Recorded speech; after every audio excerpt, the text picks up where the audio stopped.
अगर आप भी प्रधानमंत्री किसान सम्मान निधि यानी कि पीएम किसान की 24वीं किस्त का इंतजार कर रहे हैं तो यह खबर आपके लिए बेहद जरूरी है। अगली किस्त में किसानों के खाते में 2000 रुपए आने हैं, लेकिन कुछ किसानों को इस रकम के लिए अभी थोड़ा इंतजार करना पड़ सकता है। दरअसल योजना में कुछ जरूरी प्रक्रियाएं पूरी नहीं होने पर किस्त अटक सकती है। ऐसे में सबसे बड़ा सवाल यह है कि आखिर किन किसानों को 24वीं किस्त मिलने में परेशानी हो सकती है और पैसा खाते में आने से पहले कौन कौन से काम करने जरूरी हैं। सबसे पहले बात उन किसानों की करते हैं जिनकी ई-केवाईसी अभी तक पूरी नहीं हुई है। पीएम किसान योजना का लाभ लेने के लिए ई-केवाईसी बेहद जरूरी प्रक्रिया है। अगर किसी किसान की ई-केवाईसी अधूरी है तो उसकी अगली किस्त के भुगतान में दिक्कत आ सकती है। इसलिए किसानों को अभी अपना ई-केवाईसी स्टेटस चेक कर लेना चाहिए। अगर यह प्रक्रिया पूरी नहीं हुई तो इससे जल्द पूरा करना बेहतर होगा। ऑनलाइन ओटीपी के जरिए ई-केवाईसी की जा सकती है, जबकि जरूरत पड़ने पर किसान नजदीकी सीएससी सेंटर पर जाकर बायोमेट्रिक ई-केवाईसी भी करा सकते हैं। समय रहते यह प्रक्रिया पूरी करने से किस्त के भुगतान में आने वाली संभावित परेशानी से बचा जा सकता है।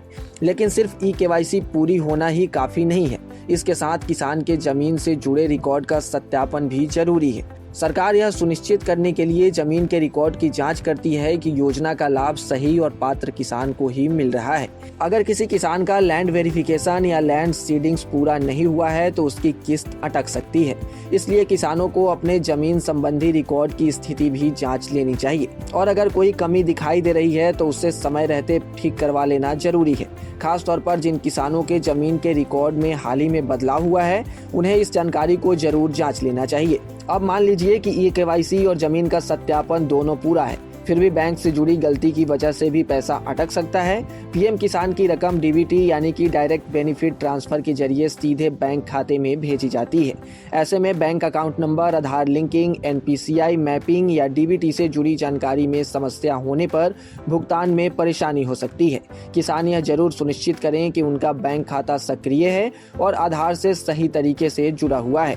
अगर बैंक खाते से जुड़ी कोई जानकारी गलत है तो उससे समय रहते अपडेट कराना जरूरी है।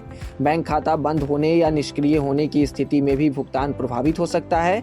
बैंक की जानकारी सही होने के बाद एक और जरूरी चीज है, वह है बेनिफिशियरी स्टेटस। कई बार किसान पिछली किस्त मिलने के आधार पर मान लेते हैं कि अगली किस्त भी अपने आप आ जाएगी, लेकिन ऐसा जरूरी नहीं है। सरकार समय समय पर लाभार्थियों का रिकॉर्ड अपडेट और सत्यापित करती है। इसलिए किसानों को पीएम किसान पोर्टल पर जाकर अपना बेनिफिशियरी स्टेटस और लाभार्थी सूची में नाम जरूर चेक करना चाहिए। अगर वहां कोई समस्या दिखाई देती है तो उसे जल्द दूर कराने की कोशिश करनी चाहिए। इससे किसान को पहले ही पता चल सकता है कि भुगतान में कोई तकनीकी या दस्तावेजी अड़चन तो नहीं है। इसके अलावा अगर जांच में कोई किसान योजना की पात्रता के दायरे में नहीं आता तो उसका नाम लाभार्थी सूची से हटाया भी जा सकता है। यानी सिर्फ रजिस्ट्रेशन करा लेना पर्याप्त नहीं है, बल्कि योजना की सभी पात्रता शर्तों को पूरा करना जरूरी है। सरकार का उद्देश्य यही है कि पीएम किसान की आर्थिक सहायता सही और पात्र किसानों तक पहुंचे। इसलिए रिकॉर्ड में किसी तरह की गड़बड़ी या गलत जानकारी मिलने पर भुगतान रोका जा सकता है।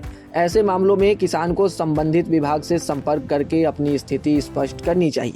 अब सवाल यह है कि 24वीं किस्त से पहले किसानों को आखिर क्या क्या चेक करना चाहिए। तो सबसे पहले ई-केवाईसी स्टेटस देखें, इसके बाद जमीन का सत्यापन और लैंड सीडिंग की स्थिति जांचें, फिर बैंक खाते में आधार लिंकिंग और डीबीटी की स्थिति देखें।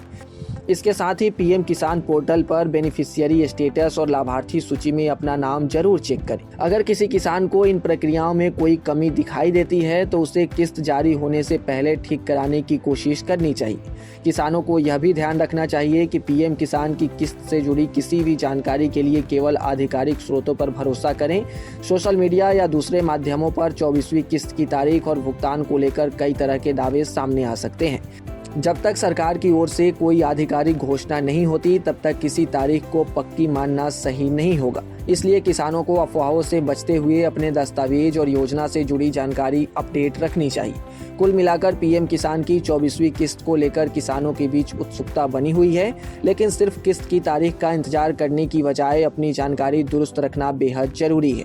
जिन किसानों की ई-केवाईसी, जमीन सत्यापन और बैंक से जुड़ी प्रक्रियाएं पूरी हुई हैं, उनके लिए भुगतान में परेशानी की संभावना कम रहेगी। वहीं जिन किसानों के रिकॉर्ड में कोई कमी है, उन्हें अभी से सावधान हो जाना चाहिए।